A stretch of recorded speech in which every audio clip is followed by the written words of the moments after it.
Only 3 of us today. The others, I'm sure, will join us as soon as they can. Yeah. Okay. So yesterday we started speaking about some things to bear in mind as far as as far as the sukkah is concerned. We spoke about how it's a mitzvah to build the sukkah, so much so that in theory one would make a shehachiyanu on the building, and one should be involved oneself in the building, not just delegating it to others. We spoke about how the walls, just keep it simple, have 4 regular walls. If you don't have that, then ask a Rav. Make sure that the walls are stable, that they don't flow with the wind. Regarding the schach, a lot of halachas, keep it simple, should be stuff that grows, that hasn't been made into a vessel, detached from the ground, and hasn't been tied together. Okay, we spoke about not putting the schach directly onto any utensil like metal, but rather to put some raw wooden planks between the frame of the sukkah and the schach. And how much schach? There needs to be more shade than sun, preferably that you can still see the stars, but even if not, as long as the rain comes in, it's kosher. And then we last spoke about how sometimes at the top of the sukkah you could have, if you have a border on the top of the sukkah like that going around the sides, so then that's what's called a crooked wall. And so usually, although usually once it's more than 3 tfachim, which is about little 25 to 30 centimeters, a small gap, that's 3 arms. So once you have 3 of those, which is about that wide, that much of a gap between the schach and the walls, that it would not be kosher. However, if you have solid planks going around the edges that are up to approximately 2 meters wide, then we consider it as if the wall itself has caved in and it would still be kosher. We spoke about how that could be relevant for car sunroofs, or maybe sunroofs in homes, how that would be part of the equation if wanting to have a sukkah in the house, and that is the schach close enough to the walls, and how close does it need to be? We said that even though these planks around the sides are considered like a crooked wall and the sukkah would still be kosher, however, one wouldn't be allowed to sit under those protrusions. So one would need to be careful about that. So that's practically speaking, if you have a sukkah right next to your house, then sometimes the roof of the house hangs over the edge of the house. So if the roof of the house hangs over the edge, as long as it's less than 2 meters, about 2 meters, which usually it would be less than that, then the sukkah is still kosher, but make sure not to sit underneath that area of the roof that's hanging over the sukkah. That takes us to halacha number 7. Okay, now if you build a sukkah underneath branches of a tree, then that's a problem. The sukkah is invalid. Even if the branches that are coming out of the tree would have allowed more sun than shade, meaning that we said that in order for schach to be kosher, it needs to provide more shade than sun. So if the part that's the tree that is invalid is not providing more shade than sun, it's still a problem. It still invalidates the sukkah. Even if you cut off the branches of the tree afterwards, the sukkah remains invalid, because we have a principle that when you put the schach on, that needs to be making it kosher. Now, if when you put the schach on, there was still a tree hanging over the sukkah, then when you put the schach on, that was not yet fulfilling the mitzvah. And then when you cut the branches, so then now the sukkah is becoming kosher in an indirect way, and that's problematic. We said a similar concept with regards to tzitzis. So you'd actually have to replace the branches after trimming the trees that are covering over the sukkah.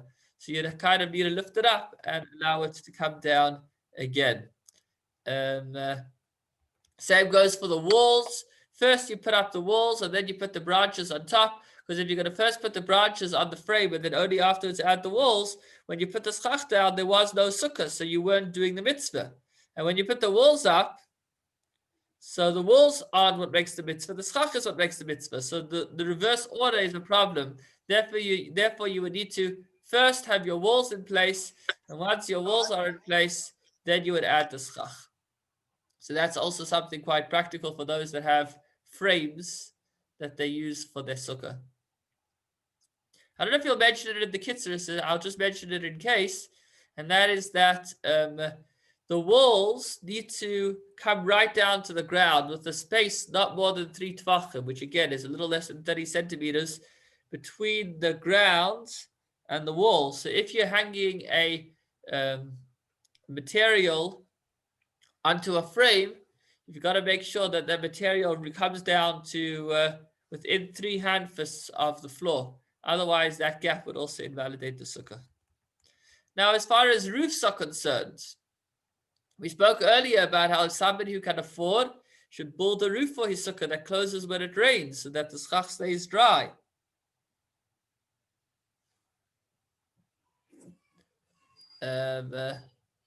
So don't first, if you have a roof that collapses over the schach, don't first put on the schach and then open your roof. Because if you do that, when you're putting the schach on, it's not achieving anything because it's not under the sky. And again, we want that the placing of the schach is what makes the mitzvah. Remember, we said the mitzvah is not just to sit in the sukkah, the mitzvah is also to build the sukkah. And when does one fulfill the mitzvah of building a sukkah? When one places the schach on top. So therefore, when you're putting those branches down, make sure that that act is what makes the sukkah kosher. And so if you have a covering, make sure the roof is open beforehand. I don't think most people today have roofs that go over the sukkahs, although it is encouraged. I guess nowadays the easiest way about that is if you have the sukkah right next to your house, you could install an awning, a retractable awning, and then just open it and close it when it rains or when it doesn't rain. Okay. He says, once you've put the schach down, then you'd be able to put a cover over it and then remove the cover later. Although, as long as the cover is down, the sukkah is not kosher. When you remove the cover, that's going to make the sukkah kosher. So you might say, 1 second, we said that the only way to make the sukkah kosher is by putting down the schach, not by doing any other side act. So that's not a problem. Although, as long as the first time you put that schach down, it was a kosher sukkah, the fact that you covered it and uncovered it doesn't matter either. So if you, a more practical example, if you have a sukkah mobile and you're driving and you drive under, underground parking, as long as that sukkah mobile is parked underground, that's not kosher. But the second you drive out under the sky, then it becomes kosher again, even though it wasn't the act of schach that made it kosher. Since originally when you put the schach on, that's what made it kosher, that's fine. Although he says preferably when Yom Tov begins at the onset of Sukkot, this coming Friday night, at that moment, make sure that your cover, if you do have a cover that generally covers the sukkah, make sure that it's off, which could be relevant because if it may be raining on the first night of Sukkot, so you might want to keep it covered. So he says, when the Yom Tov begins, you want the sukkah to be in its kosher state. I'm reminded of when I hired a sukkah mobile on a number of occasions to take it to different places in the States. And on one particular instance, so, it's a whole operation because you're hiring a pickup truck and with the sukkah that's on the back. So first you go to the rental company and you rent your pickup truck and then you drive it to the, to the parking lot where they load the sukkah onto the back. It's a whole operation. Anyhow, we were all set and you want to get your money's worth, and however much it was, I think we paid a few $100s a day. And we just got to Manhattan and we parked at our very first spot and we were actually starving. So we got into the back of our very own sukkah to eat lunch. Obviously somewhat proud of the fact that we have the sukkah mobile now in Manhattan. And then we were going to start, we had a whole lot of addresses of people that we were going to go to visit because most people in Manhattan do not have a space for a sukkah. So by bringing them a sukkah mobile, it's actually giving them an opportunity to eat something in the sukkah. So anyhow, we sat down, we were exhausted. A few of us, we pack into the back and we're having our sandwiches. And just then, a prestigious rabbi in Manhattan, he's written many books. His name is Rabbi Blythe. Just then he's walking down the streets and he looks at us and he points up and we parked under a tree. The sukkah wasn't kosher. It was the most embarrassing moment. We thought we just made it. We drove all the way from the rental company to get the sukkah loaded, and then the furniture, the plastic tables and chairs over the Brooklyn Bridge into Manhattan at our first location, sat down to eat something with pride. but we were eating in a non-kosher sukkah. So we had to find another parking space, which isn't so easy in Manhattan, but it had to be a parking space that had no trees over it. So yeah, those are interesting memories that come up. Okay. You must also make sure with these sukkahs that the roof is wide open, straight in line with the wall of the sukkah. But if it is not perfectly straight but inclined slightly over the schach, even if the area covered is not large enough to make the sukkah invalid, if you're sitting under that area, you wouldn't be sitting in the sukkah. So if you have a cover and you only lift it like that, then if you're sitting over here, you're not going to notice because the schach is in between, right? But if you're sitting over here, you're not under the schach. So where you're sitting is actually not in the sukkah. So yeah, this isn't so practical for us today. For most of us, we don't have covers for our sukkah. So let's move along at a faster pace. And yeah, I already mentioned the practical example of that. To mention once again, is if the sukkah is constructed right next to the house, and sometimes the roof has an overhang. So you got to make sure that you're not sitting under that overhang. Okay, here's an interesting point. We learned in today's Rambam, we learned that a sukkah does not require a mezuzah since it's a temporary structure. If you had a permanent structure that for 346 days of the Jewish calendar of 354 days had a roof on it or was permanent, and then a few days a year you took it off and made it into a sukkah, although the sukkah doesn't require a mezuzah, the structure still would require a mezuzah because it's used all year round. So he says that you wouldn't have to put the mezuzah up again after Sukkot. Again, let's move along. I want to try to finish the basic laws of building a sukkah and move on to the next laws, which is the mitzvah to sit in the sukkah. Let's see if we could get there. Okay, you can fulfill your obligation with a borrowed sukkah. Although the Torah says it uses the verse, in your sukkah you should sit, which implies that it needs to be yours. Since there's another verse which says, Kol Ezrach Yisrael Yesh B'Sukkah, all of Israel should sit in the sukkah. The Gemara learns that all of Israel can sit in one sukkah. There's a lot of concepts that are learned out of this. It shows that how the sukkah is about bringing unity between all Jews. But what it also tells us is that if you borrow a sukkah, then you can fulfill the mitzvah, because once you borrow it, the Torah considers it as if you own it. It's a special dispensation that comes specifically to the festival of Sukkot. With regards to a number of mitzvahs, you have to own it in order to be able to do the mitzvah. Another example is the talis.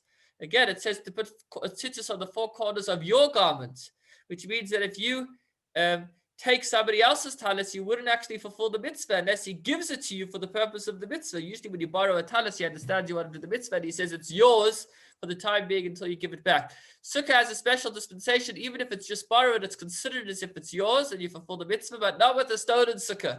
So if you've got any ideas up your sleeve, then I'm sorry to tell you that if your sukkah has been stolen, you do not fulfill the mitzvah.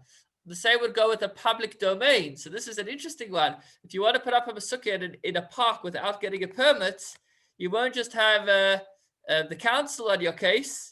You'll also have the rabbi, because as long as you don't have permission to put the sukkah there, then it actually is not considered a kosher sukkah. In extreme situations where there is no sukkah available, under any circumstances, one would be able to sit in it and make a bracha.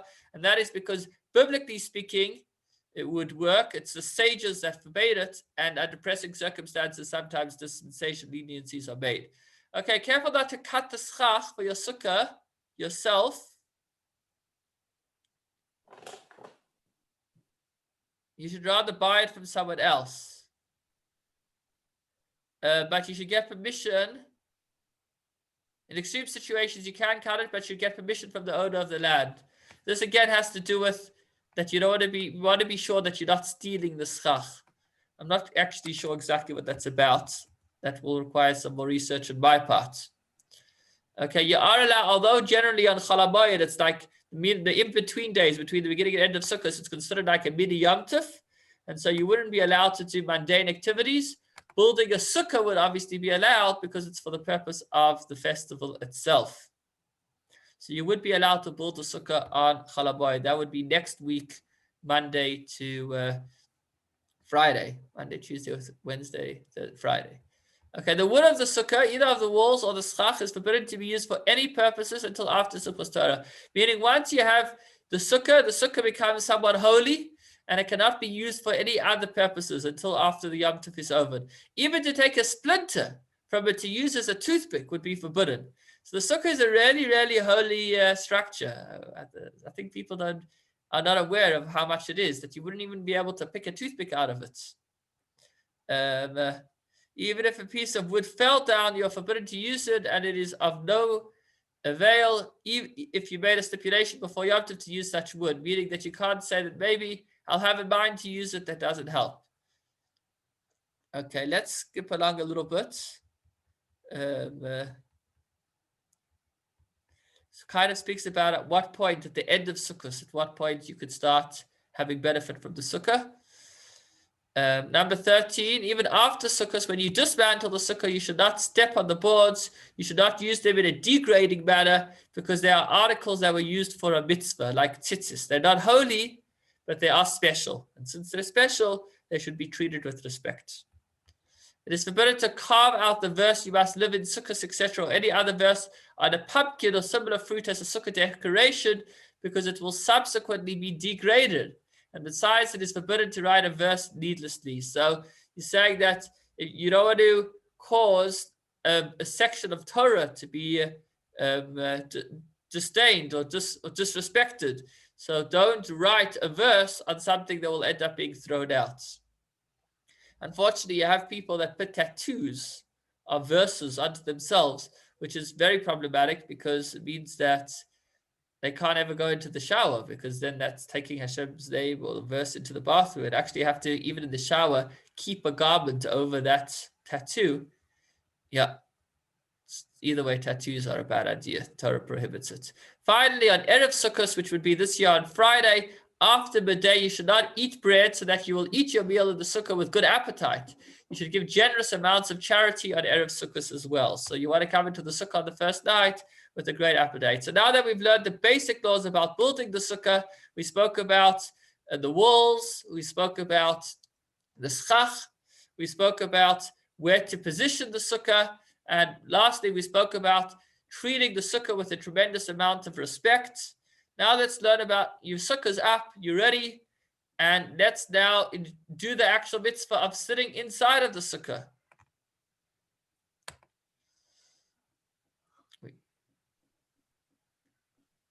Okay, so the verse says, for 7 days, teishvu basukkos. You should, basukkos teishvu. For 7 days, you should sit in the sukkahs. Now, what does this mean? Teishvu doesn't just mean to sit, yoshev. Teshev can also mean to live. In Hebrew, a toshav means a resident. So it's not just saying for 7 days you should once in a while go and make a bracha. You should actually live in your sukkah, which is what he's going to elaborate on just now.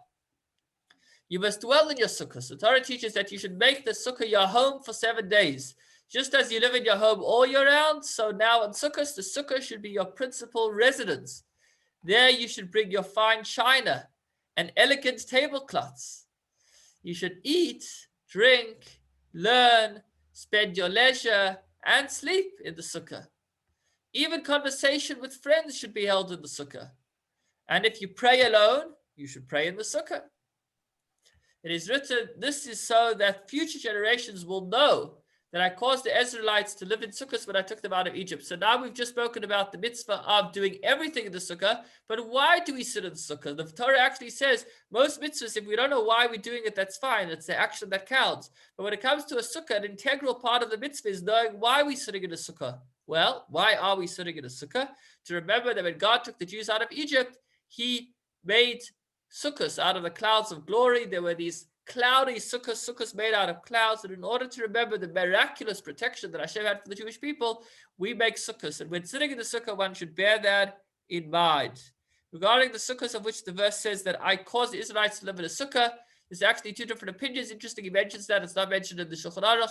One opinion says that there were actual physical huts in the desert when God took the Jews out of Egypt. The other opinion says that it wasn't actual huts, but it was clouds. And the halacha follows the opinion of Rabbi Eliezer, which is that it was actually clouds. Okay, Now the question is, if God took us out of Egypt in Pesach time, then why are we waiting 6 months? Why does the Torah say to only sit in the sukkah 6 months later? So there's I think it's a medrash that explains that Hashem wants us to sit in the sukkah specifically when it's not the right season for it. In the northern hemisphere, it's now the beginning of the winter, so it's just when people are going indoors. And specifically then, when it's starting to rain in South Africa and Johannesburg as well, it's the beginning of the rainy season. It's then that Hashem commanded us to sit in the sukkah, so we can demonstrate that we're not doing this out of leisure, out of comfort, but rather to remember